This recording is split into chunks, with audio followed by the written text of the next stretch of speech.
Gautam neuro care brain stroke migraine fits brain and spine surgeries కి best neuro surgeon. మీరు చూస్తే ఇప్పుడు ఒకే ఒక విషయం మీరు గుర్తుపెట్టుకోవాలి. రాయలసీమకు నీళ్లుంటే రత్నాలు పండుతాయి, హార్టికల్చర్ హబ్గా తయారవుతుంది. అదే సమయంలో బాగా చదివిస్తే ఈ పిల్లలు ప్రపంచాన్ని జయించే శక్తి మన పిల్లలకుంది. దాని తర్వాత ఎక్కడికక్కడ ఇండస్ట్రీస్ తెస్తే వేరే ప్రాంతానికి పోవాల్సిన అవసరంలా ఇక్కడే ఉద్యోగాలు వస్తాయి. నేను ఒకటే హామీ ఇస్తున్నా, మళ్ళీ మన పిల్లలకు ఉద్యోగాలు మన ఊర్లో చేసే విధంగా, అవసరమైతే బయట వాళ్ళు వచ్చి ఇక్కడ ఉద్యోగాలు చేసే విధంగా నేను తయారు చేస్తా. రాయలసీమకు ఇంకొక అడ్వాంటేజ్ ఉంది. ఒక పక్క బెంగళూరు, అనంతపూర్కి దగ్గర, కర్నూలు, హైదరాబాద్ దగ్గర, ఇంకో పక్క చెన్నైకి దగ్గరగా సత్యవేడు ఉంటుంది, చిత్తూరు జిల్లా ఉంటుంది. ఈ గాని ఉపయోగించుకుంటే ఎక్కడికో వెళ్ళిపోతాం. నేను ఆ రోజు ఆలోచించాను, ఇంకో పక్క ఏదైతే రోడ్లు మౌలిక సదుపాయాలు, ఈరోజు ఈ రోడ్లు ఉన్నాయి. ఒకప్పుడు మీ ఊరికి రావాలంటే రోడ్డు కూడా సరిగా ఉండేది కాదు. ఈరోజు మీరు చూస్తున్నారు, నేషనల్ హైవేస్ వచ్చాయి, విమానాశ్రయాలు వచ్చాయి. ఈరోజు మీరు చూస్తే ఇక్కడే కర్నూలుకి ఓర్వకల్లో విమానాశ్రయం కట్టాం, కడప విమానాశ్రయాన్ని రన్వే పెంచాం, తిరుపతి ఇంటర్నేషనల్ ఎయిర్పోర్ట్ చేశాం. ఇవన్నీ చేసిన పార్టీ తెలుగుదేశం పార్టీ అని మరొక్కసారి మీ అందరికీ తెలియజేస్తున్నా. ఇంకో పక్క ఇరిగేషన్ మీరు ఒకసారి చూస్తే, నేను వచ్చిన తర్వాత ముచ్చుమర్రి, సిద్ధాపురం, పులకుర్తి, గోరకల్లు ఇవన్నీ పూర్తి చేశాం. పులికనుమ అవుగు టన్నులు పూర్తి చేశాం. అలగనూరు నీళ్లు లీక్ అవుతున్నాయి, దానికి కావాల్సింది 2 కోట్లు ఇస్తే ఆ నీళ్లు నిలిచేది. 5 ఏళ్ళు అయింది, ఆ 2 కోట్లు ఇవ్వలేక అది 20 కోట్లు అయింది. నీళ్లు నిలిపే పరిస్థితి లేదు. అది అసమర్థ పాలన. తెలుగుదేశం వస్తానే 1 సంవత్సరంలో లేకపోతే 6 నెలల్లో అలగనూరు రిపేర్ చేసే బాధ్యత తెలుగుదేశం పార్టీ తీసుకుంటాం.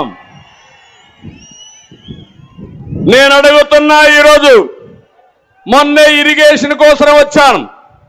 సాగునీటి ప్రాజెక్టులన్నీ కూడా ఇక్కడే కర్నూలు నుంచి ప్రారంభించాను, నందికొట్కూరు నుంచి. అక్కడి నుంచి శ్రీకాకుళం వరకు వెళ్ళాను. నేను చిత్తూరుకి వెళ్ళాను. అంగళ్ళ దగ్గర నేను ఎన్ఎస్జి ప్రొటెక్టివ్ వీళ్ళందరూ ఉంటారు, వాళ్ళందరూ ఉన్నారు.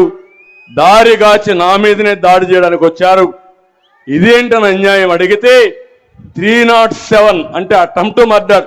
నేనేదో వీళ్ళందరినీ పెట్టుకొని చంపడానికి పోయానని నా మీదనే 307 కేసు పెట్టారంటే, తమ్ముళ్ళు మీరు ఒక్కసారి ఆలోచించండి. నేనే లెక్క లేకపోతే మీరు ఒక లెక్క అని మిమ్మల్ని అడుగుతున్నా.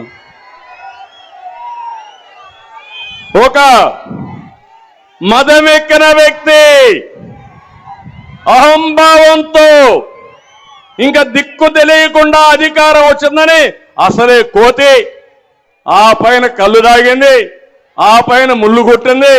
ఇంకా చూడు దాని కథ ఆడతాది.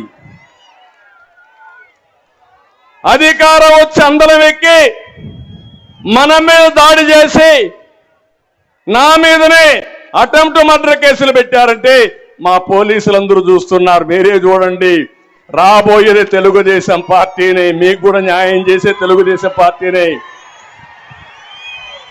వస్తా.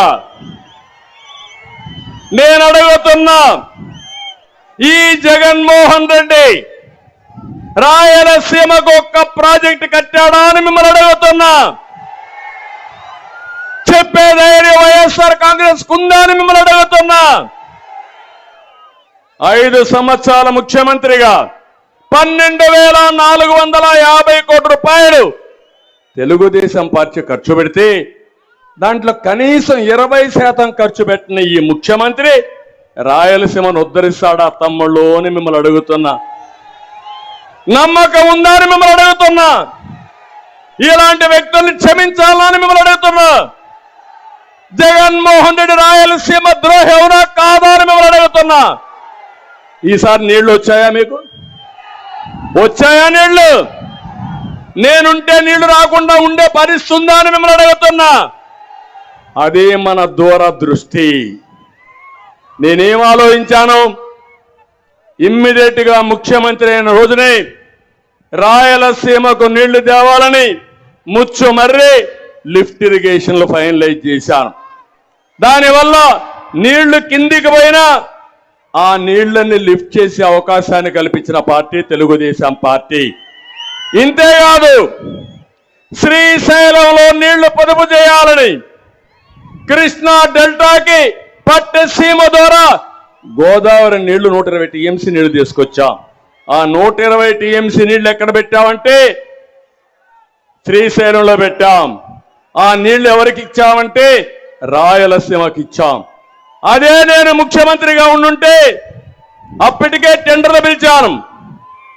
గోదావరి నీళ్లు నాగార్ సాగర్ రైట్ మెయిన్ కెనాల్కి తీసుకురావాలని 250 టీఎంసీ నీళ్లు అక్కడ తెచ్చేవాళ్ళం. అక్కడ నీళ్లు ఇచ్చేవాళ్ళం. ఆ నీళ్లు కూడా శ్రీశైలం ఉండేటివి. అంటే దగ్గర దగ్గర 350 టీఎంసీ నీళ్లు రాయలసీమకి ఇవ్వాలని నా కళ, నా ఆలోచన. అది వచ్చుంటే కరువు అనే మాట ఉండేది కాదు. ఆ తర్వాత ఆలోచించాను, గోదావరి నీళ్లు నేరుగా నాగార్ సాగర్ దగ్గర తీసుకొచ్చి అక్కడి నుంచి నల్లమలై అడవుల్లో ఒక టనల్ కొట్టి నేరుగా బనకచెర్లకు తీసుకురావాలనేది నా ఆలోచన. అది నా దూరదృష్టి.